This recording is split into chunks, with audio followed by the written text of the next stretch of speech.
Today we are covering the taxation of scholarships, fellowships, and other forms of educational assistance.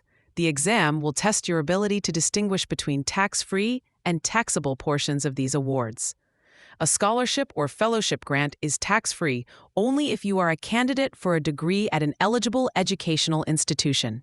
The tax-free amount is limited to what is spent on qualified education expenses. These include tuition and fees required for enrollment, along with any fees, books, supplies, and equipment required for courses. Anything beyond that is taxable. The most common exam trap is a question that includes payments for non-qualified expenses like room and board, travel, or optional equipment.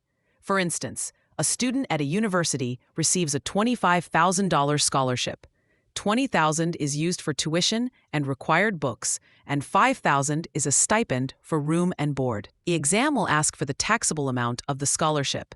The answer is the $5,000 used for room and board. This amount must be included in the student's gross income. Another major trap the exam loves to use involves payments for services. If a grant requires the student to perform services like teaching, grading papers, or conducting research, it is not a tax-free scholarship. It is taxable compensation for services rendered, even if the university calls it a fellowship. For example, a graduate student receives $30,000, but is required to work as a teaching assistant for 10 hours per week. That entire $30,000 is taxable income, subject to income and potentially FICA taxes. The student would likely receive a Form W-2 for these wages. Let's switch to employer-provided educational assistance. Under a qualified educational assistance program, an employee can exclude from income up to $5,250 of benefits received from their employer each year.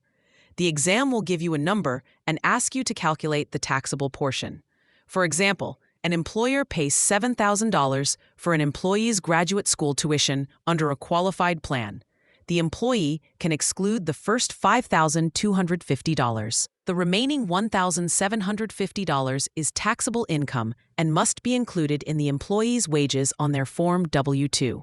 A simple way to remember the scholarship rules is this phrase: if it pays for the books and the bell, meaning tuition, fees, and required books, it is well and tax-free.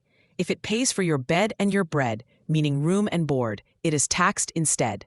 Remember this distinction, as it cleanly separates qualified from non-qualified expenses. Many students, who otherwise might not have to file a tax return, find themselves with a filing requirement precisely because the portion of their scholarship covering living expenses is considered taxable income. This is a crucial detail for determining if a dependent student needs to file their own return. The exam expects you to identify this specific filing requirement trigger.